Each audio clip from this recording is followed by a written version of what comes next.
क्या चल रहा फिर, क्या क्या वातावरण है रामपुर में? श्रीरामपुर में क्या पंजे का वातावरण है। कांग्रेस हाँ, पावरफुल है क्या? एकदम पावरफुल। वैसे आदमी अच्छे है क्या? आदमी का जान दो, पक्ष को देखने का है। नहीं वैसा थोड़ी है। अभी पक्ष काम नहीं करने वाला ना, आदमी काम करने वाला हाँ लेकिन पक्ष, अरे नाही हे पा कधी कधी काय असतं, केंद्र सरकार कोणाची आहे म्हणजे त्याला निवडून खाली द्या, बरोबर आहे का नाही? तर मग तसं तसं मग आपण काय पाहायचं, वरती पाहायचं, खाली नाही पाहायचं आपण. पण काय असतं त्याचा बी एक हेतू काय असतो बघ, केंद्रात जर सत्ता ज्याची आहे त्याला जर खाली निवडून दिलं तर केंद्रापासून राज्यापर्यंत कामं होतील, लोकांची प्रश्न सुटतील, म्हणून तसं असतं. पण आता वरती सत्ता समजा भाजपची, खाली जर काँग्रेस, मी काय म्हणून राहिलं, महाराष्ट्रामध्ये पंजाबची सरकार येणार आहे, काँग्रेसची सरकार येणार आहे, युती सरकार येणार आहे यांची. आता जो सर्वे झाला महायुतीला 160 ते 170 जागा सांगितल्यात, मग कसं काय येईल सर्वे? आता ते ते तुमचं सर्वे हे आमचं आम्ही म्हणून राहिलो, तुम्ही विचारू राहिले ना आम्हाला, मग आम्ही आमचं सांगू राहिलो. मी सांगतोय तुम्हाला असं की तुम्ही जे म्हणताय तो मुद्दा बरं योग्य असतो, तरी पण सर्वेवाले थोडंफार सांगतात. आता सर्वेवाले सांगतात हे तर जाऊन द्या. आता एवढे मोठे मोठे इलेक्शन झाले तिकडं, तर सर्वेवाले फेल झाले की नाही झाले? हरियाणात कुठं झाले फेल? हरियाणात तर बरोबर आले. का बरं? काँग्रेस दाखवत होती तिथं सकाळी किती वाजेपर्यंत दाखवत होती? पहिल्या दुसऱ्या फेरीच्या नाही वोटिंगच्या वेळेस नाही म्हणून राहिलो मी, त्याच्या आधी काय सांगत होते? हरियाणामध्ये काँग्रेस नाही का समजा? हा मग नाही, मग काय झालं? रिझल्ट वेगळा आला ना. मग मी तेच म्हणून राहिलं ना, जर सेम काँग्रेसची परिस्थिती जशी हरियाणात झाली, महाविकास आघाडीची, तुम्ही म्हणून राहिले ना 170 180 जे सीट येणार आहे, तर आता ते येईन म्हणजे हे परफेक्ट नाही ना, हे पलटू पण शकतं. मला एक सांगा, आता चालू आमदार कोण होते तुमच्याकडे? आमच्याकडे चालू आहे कानाडे. लव कानाडे. काय काय कामं काय केले, काय विकास केला? काय विकास केला दाखवा ना.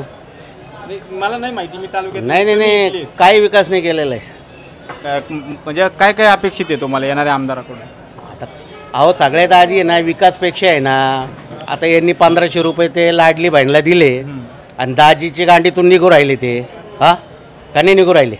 हा आणि मार्गाने निघते म्हणजे काय? अरे आता नाही त्यालावर भाव वाढून टाकले, सगळ्या गोष्टीवर भाव काढून टाकले. इकडे बहीण खुश आणि दाजी इकडे करून राहिला.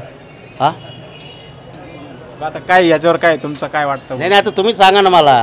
अहो या इस्कीमा काही देऊ नका, स्वस्त करा. एक मिनिट, मला काय म्हणायचं, महायुतीने 1500 दिले, काँग्रेस म्हणते आम्ही 3000 रुपये देणार. मी काय म्हणून राहिलो, अहो ते देतील नाही देतील ते नंतरची गोष्ट आहे. आज मी तुम्हाला 10 रुपये दिले, पण तुमच्याकडून मी 15 रुपये काढून घेऊ राहिलं, ते काय उपयोगाचे येते तुम्हाला 10 रुपये दिलेले? हा मी काय म्हणतो, काही सवलत देऊ नका, फक्त स्वस्त करा. जेवढं रोजगार आहे ते हिशोब. आज काय झालं माहिती आहे का? हे पाय मी मोलमजुरी करणार माणूस आहे, आज माझ्याकडे 500 रुपये येतात, ते पुरत नाही, इतकी महागाई झालेली आहे. तुम्ही काय करता व्यवसाय? काय? माझा मोटरसायकलचं आहे. मोटरसायकल गॅरेज आहे तुमचं स्वतःच आहे?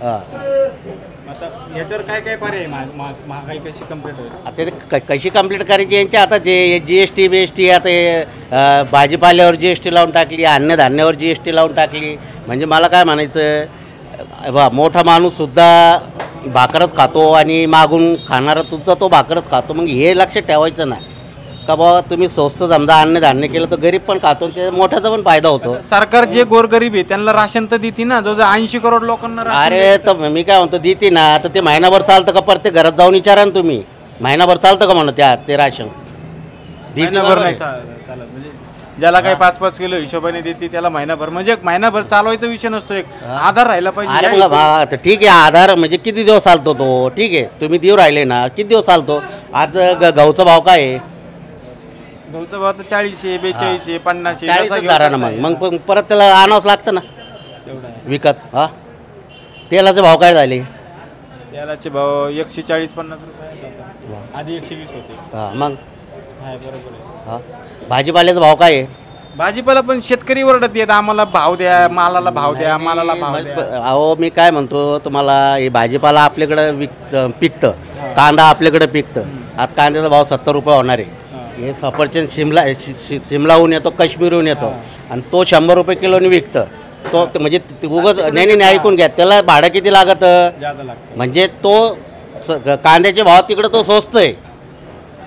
मग आता तुमचं झालं, तुम्ही सामान्य समजा जे म्हणतो आपण की मध्यमवर्गीयामध्ये तुम्ही मोडता, ठीक आहे, पण शेतकरी पण त्यांची ओरड असते की आमच्या मालाला भाव नाही भेटत.